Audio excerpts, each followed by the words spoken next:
So today we're going to be making a simple arrangement. I'm just going to be using orchids. I love the beauty and simplicity and the elegance of a real orchid. Sometimes a space just doesn't allow for a real live orchid because of light. Maybe it's our hectic, busy schedules. Maybe you just don't have a green thumb, but you like botanicals around you. So the important thing about faux botanicals are using botanicals that look realistic. You know, in nature, flowers just have their own natural bend, but when it's faux, when it's fake, it's going to be very straight and contrived. But number one, it's important to get botanicals that closely mimic the real flower. And then we're going to have to do some finessing to make artificial flowers look more natural. So this is a real touch orchid. This is a very natural, realistic color. And I think the stem looks very natural. And we're just going to put a gentle bend. Just think about a crescent, just a soft bend, not a harsh bend. So we're going to be working with this color today. I'm going to be using this white ceramic footed bowl. I think the contrast is going to be really nice. But we could also use a very natural white on white, which would look very classic. But today, I'm going to throw the color. And the first thing we're going to start with, because mechanics or the foundation is super important, is taking our dry foam. I have already pre-cut this, but I'm going to lift it out. And we're going to glue this in.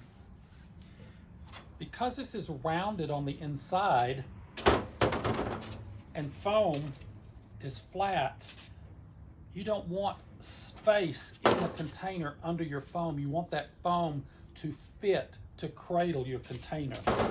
So I pre-cut it with my floral knife that you need. By the way, I'm using a glue pan.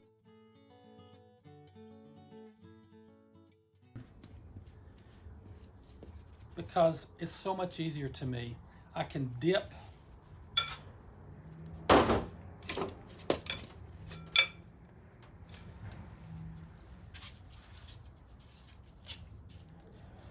versus a glue gun, where I'd be constantly setting that glue gun down and squeezing and squeezing. And so I find that it is much more convenient for me to use a glue pan or a glue skillet. They'll also be linked in the show notes. I want to set you up for success, so I encourage you to get all of your supplies, your basic supplies, so that you have them on hand. If this is something you're going to do very often at all, get those supplies. Create a work table, a workspace, so that it's convenient at any time, day or night. You can just come in and, because you're inspired, to create an arrangement. It's important to have a great work table that's height appropriate for your height. You're working on a kitchen table or a card table and you're 6 foot, you're going to break your back and you're not going to enjoy the process for very long. Okay, that foam is glued in to my container. The other thing I want to say about my glue skillet, I also have my glue skillet setting on a silicone glue mat. So that'll also be linked. But the silicone allows the glue drippings. I can just peel those off when it gets real messy. It sort of saves my work table, and I can peel those off and just throw them back into my skillet. The other thing about glue skillets, there is a glue pellet that's meant for glue pans, and it's not near as stringy.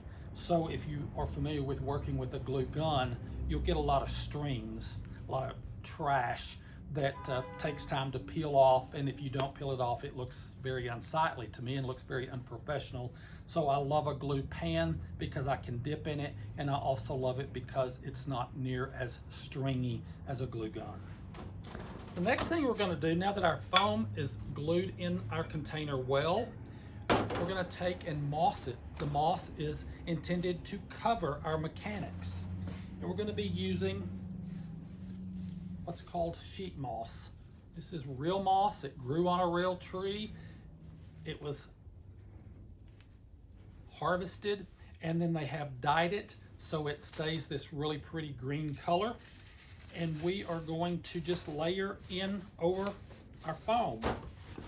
This is super moss, and this is something else that will be linked up so you can easily have your box of moss on hand. I will say you're going to be probably very familiar with what's called Spanish moss, the gray moss that grows in the trees on the branches. I love that for certain applications. I think it's best for plants if you're trying to cover the pot of a plant that you've set down in a decorative container. I think it's great if you're using it as a design element in your arrangement. After the fact, you go in there and layer it in if you're intentional with it, but never use this for artificial arrangements to cover the mechanics because it's so webby. You're going to have problems inserting your stems through it, and it's going to get caught up and you're going to end up wallowing your foam out. So I never encourage using this to cover the mechanics, only as an after fact if you just want accents for the color and the texture of it. So as we get our foam completely covered, I sense that it's all covered. I think it is. The next thing I want to do, I do apologize, I have my back door open today. It's so beautiful here, but I do have a little bit of road noise from time to time, so I apologize if you get a race car sound going on. The next thing I'm using is what's called greening pins. Just these little hairpin looking florist pins. They're called greening pins, and that's what they're meant to do, is hold our greens in place. It's not like I need tons of them, but I want that moss. Let's see if we've done it. See, that's pretty much going to hold that in. I've got one place there that I see it didn't, so we don't excuse me, we don't want to over cover with moss. We just want the right amount. So now that it looks finished, it looks neat. So now we're ready to design.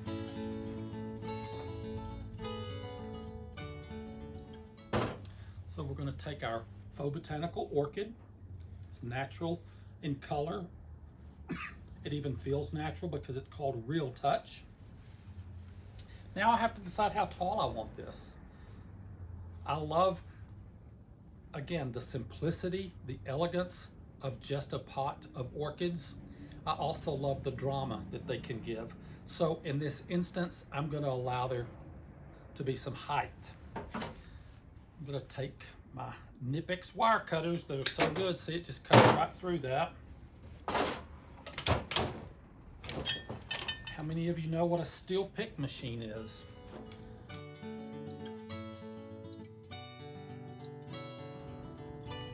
Throws that little sharp metal pick on the end of it, but what that allows me to do is get a clean, crisp insertion, because again, we don't want the foam to wallow out. And it's not mandatory that you have a steel pick machine. They're, $300-ish. I'm going to see if I can link this up. I did not take the time to look before I started this video today. But if you're going to do this a lot, I think it's highly important, very valuable to have one of these. Again, I also, for mechanic reasons, I glue every last stem. because in the end we would like to be able to take this arrangement and turn it upside down and it all stay intact. So that'll be our test. Today, for this demonstration, this particular arrangement is not going to have a particular place. It's not for a client that has hired me to do this. But if it were, I would be asking important questions. Where is this going to sit in your home? They're going to tell me, I'm going to put this on my dining table. I'm going to put this on my entry table. And I'm going to say, is there a chandelier? Is there something? Is there a painting? Is there something that we don't want to cover or touch? And they're going to say, yes, my dining table, and I have a chandelier hanging over it. And from the bottom of the chandelier to the top of the dining table, I have 36 inches. So if that were the order of the day, 36-inch height, that's the first thing I'm going to determine is my height. If we had width restraints, if it's going on a narrow sofa table and they don't want it to flow off the front of that table, they need to tell me that. And that's the first thing I'm going to figure out and plan for is my height, my width, my depth, by using my floral stems, my greenery in some instances, my filler picks. I'm going to create my line first so that when it's finished, I didn't go beyond the instructions that I was given by the client, because there's nothing worse than being all excited about this beautiful arrangement. You take it home, you set it where it's going to go, and it's now touching the arrangement, it's covering the painting, it's hanging too forward off that narrow table, it's too big or it's too small. So it's important to get those dimensions, and it's so easy. Just get your dimensions, create your lines, and then start designing from there. I've decided today that I want probably 5 orchids in this container. I'm going to use this particular orchid in its full length.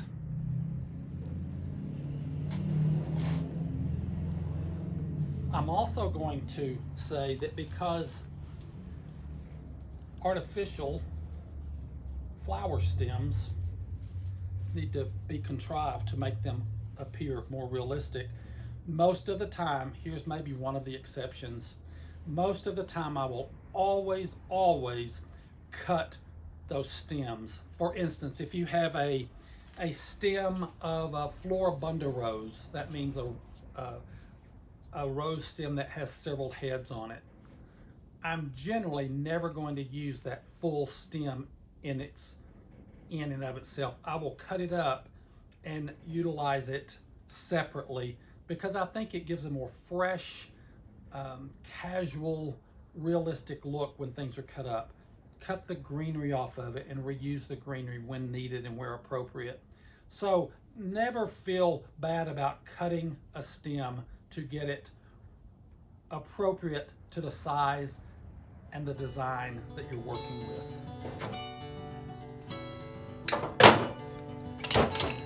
I feel like if you're making an orchid arrangement, you just have to understand what real orchids look like, how they grow. You see them, a single orchid in a small pot. You see a couple of orchid blooms in a pot. You see larger pots that are just full of orchids. So again, we're using 5 today. And because they grow long, you most of the time see orchids with height. You don't often see them a lot of low orchids. You go ahead and utilize the whole stem of the orchid, or most of it, to get the height. For the drama again,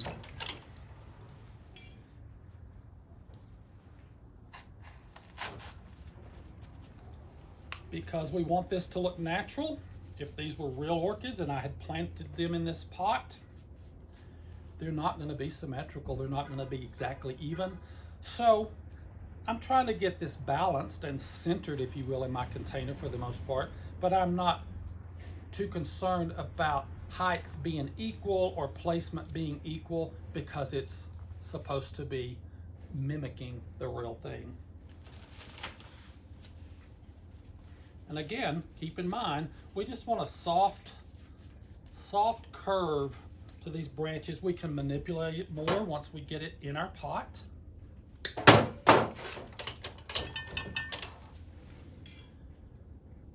If you're new at this, remember, glue each stem. It's important, I believe, to decide where that stem is going to go. Insert it into that foam one time and leave it alone. Don't be pulling it out, putting it in, because again, you're wallowing that foam out. Because I'm talking about foam, we've used dry foam today because this is not a large arrangement, but there is a place for styrofoam, which is more durable and it's thicker. And if I were going to make a much larger arrangement that's going to have a lot more weight to it, I probably would start using styrofoam, but I will never use anything less than a 2-inch piece of foam. You're going to be able to go in the notes below, and I've also linked this up. This is a good sturdy piece of foam. You can get this on Amazon. It's not inexpensive, but it is worth it if you're going to be making something large and weightier, because it will hold heavier stems.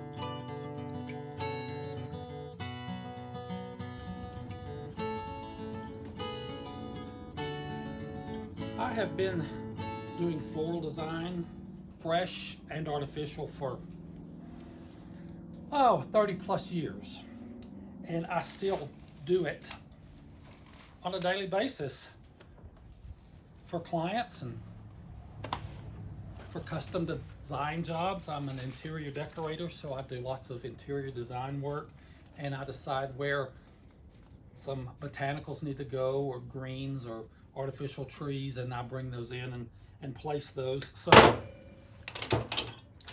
I recognize not everyone thinks they have the talent to do design or the desire to do design. First and foremost, it takes desire. So if you're one of those that you're watching this for some odd reason, but you don't want to do your own design, I'd love to do one for you. You see, what I'm doing now is adding my orchid leaves. I'm okay that these orchid leaves are touching each other, because again, if these were real orchid plants that I were putting into this decorative container, those leaves are going to touch. Again, the leaves that I'm using are realistic, and they feel thick and rubbery, like a real Phalaenopsis orchid leaf would feel. It even has some little roots on it. I cut that excess stem off of these in order that I can put that steel pick on, so I get a tighter fit in the foam. If I left all of that length and then added the pick, the chances of me going all the way through and hitting the bottom of the container are more likely, and it's just not going to be as tight in the container. So cut some excess stem off, so that when you put the steel pick on, it's back to its proper length.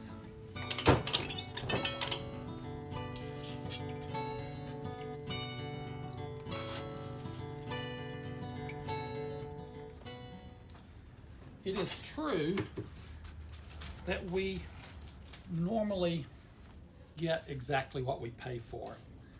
I say that because I'm making reference to quality artificial botanicals. If you buy cheap botanicals, the end product, the end design is going to look cheap. But if you spend a little money, if you invest, I would say, in quality, good-looking, botanically correct artificial florals, you're going to be much happier with that end result.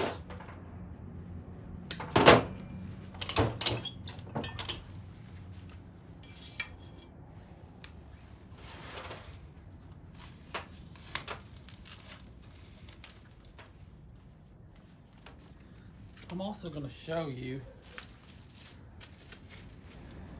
if you can see where this floral tape is collecting all the leaves and taping the leaves to the stem.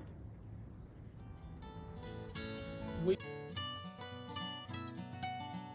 want this nub, this joint, if you will, hidden. So we're inserting this into the foam through that moss. Again, sheet moss will allow you to insert the floral stem very easily, very cleanly. It's not going to clump up, but we want to hide this. So you're inserting this as deeply as you can so that these roots are laying on top of that moss as if it were planted in your container. And again, I'm just bending these leaves out a little bit because it's growing, it's alive, it has movement. So don't be afraid to shape them. And if you don't know how to shape them, get in touch with nature. Go to a florist, go to a grocery store, someplace that sells what you're working with, the type of material that you're working with, and look at how it is in nature. Look at the natural colors that are available. I would never use an unrealistic color orchid. Turquoise. Oh, I decorate with turquoise. That's great. Use white orchids in a turquoise room. Use white orchids in a turquoise container. Use fuchsia orchids in a turquoise room. Wow, what a pop. When you take a natural color and put it into your room design, that natural color is always going to complement that room.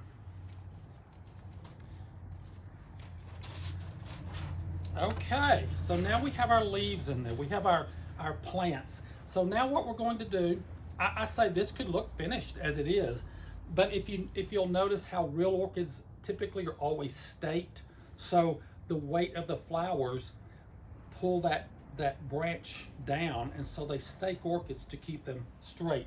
We're going to stake today, but we're going to stake with an artificial willow branch. Now that is probably a lot of branch, but we're going to put some shape to it because we know that branches would have bends and curves to them, but we're also, and here's where I get to the cutting of unnatural things to make them look more natural. We're going to cut this up. We're going to cut some of this off.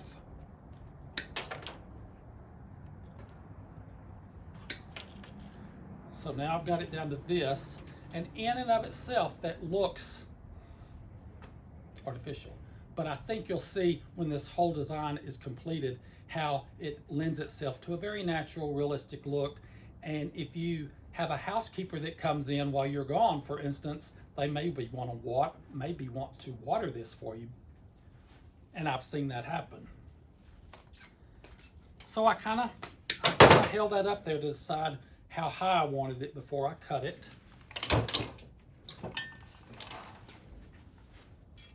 If I've just spent money on this little branch, then I want it to show and be purposeful. We're going to come back here in a minute and tie these on just like you would tie a real orchid onto its stake. But for the moment, I'm going to get all my stakes in there. I've taken those two pieces that I cut,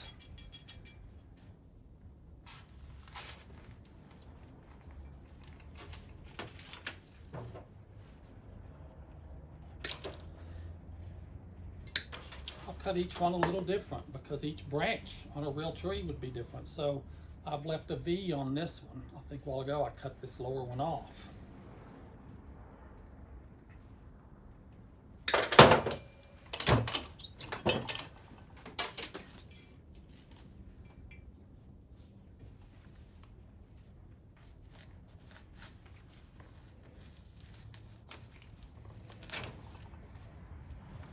So I'm really giving each orchid its own branch, if you will.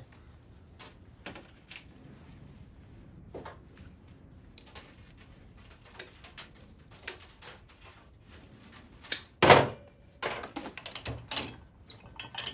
more you get used to design work, the more guesswork is taken out of it, I'd say. The more comfortable you get with it, the easier it becomes, and that's certainly with anything.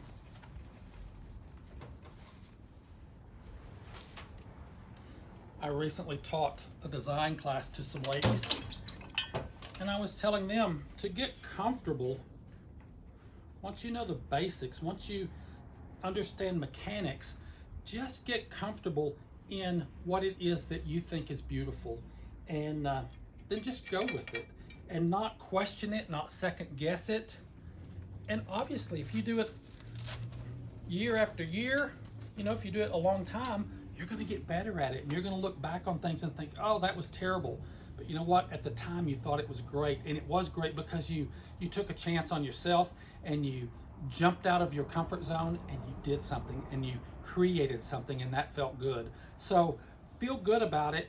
When it's done, make no apologies for it. Just enjoy it. And then if you feel like there's some really strong problems with it, ask for someone that you really trust their opinion, and get some honest critique on it. And then take that critique for what it's worth. And if you agree, then change it. If you disagree, leave it alone. Okay, so we've put a branch on all the orchids except one, and I'm just going to leave that out there. We decided that this orchid is lower, and we like the bend to it, so we're not going to take it straight up. The next thing I'm going to use is this binding wire. So it's a green wire that's super easy to work with, and that will also be linked up for you. It's great to have this on hand. Maybe you're making a handheld bouquet and you need to tie it off before you might put ribbon or whatever you might finish out the stems with. So this is an easy way to collect things, to control things sometimes, and it's just called binding wire. Comes in different colors. I use it, I just use the green, but it's in brown and probably black, I don't know, but in this case, it's just super easy to twist.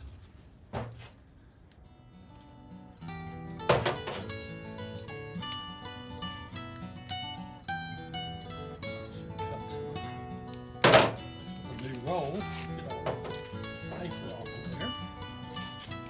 Tape.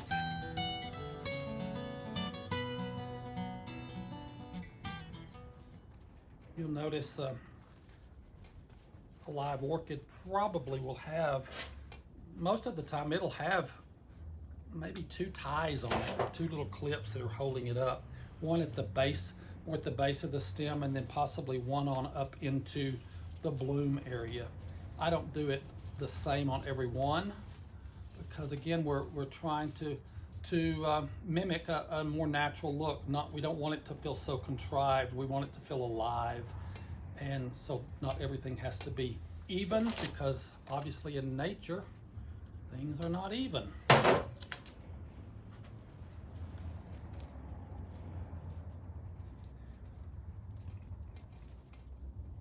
Something else to consider in your arsenal, in your tools for success, is some long wire. I recommend 18 gauge wire. That's just it's a middle of the road wire. It's not too thick, but it's not so thin that it breaks on you. So an 18 gauge wire, that's something else that I'll link up. So you could just get your whole toolkit ordered off of Amazon, get it all in, and then start designing. The next thing we're going to do, I've quickly wired these. We don't want to see that wire, although it's green, it doesn't show up much. But this adds just a finishing touch to the design. It's part of the design. It's this reindeer moss. Again, this is a real moss. It's been dyed, but it's thick. It's like little pillows. And we're going to take this and we're going to put just a little bit of glue. And everywhere that we put that wire, we're going to wrap this wire around it. I mean, this reindeer moss around it. And again, it just finishes it off. It gives it that quality, professional look.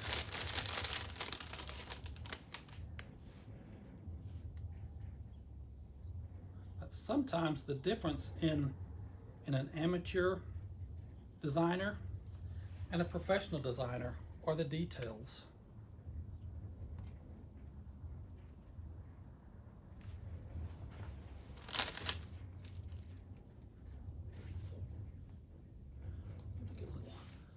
that's a little fatter.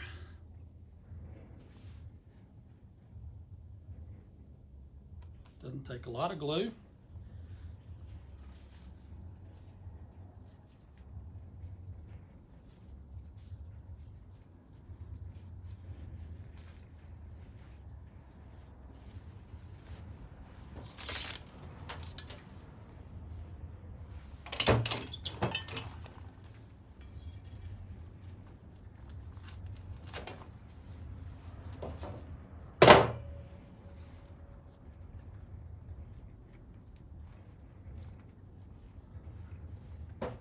A lot of times you'll see just a green stake, possibly a bamboo stake, to stake your orchids, which I love that look. So really all you're seeing is the orchid foliage and the orchid bloom.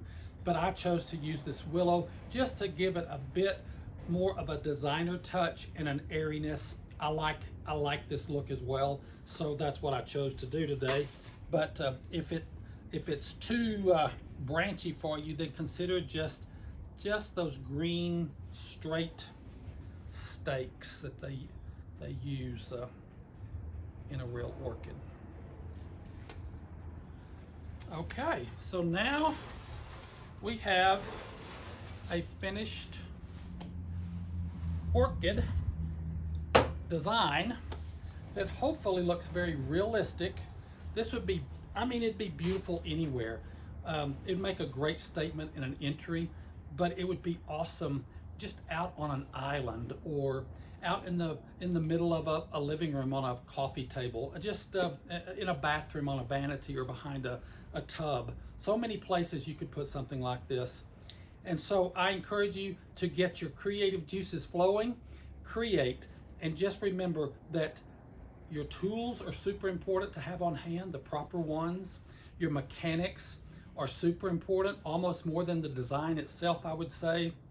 And then botanically correct artificial flowers, things that look like the right color, the original color, the natural color.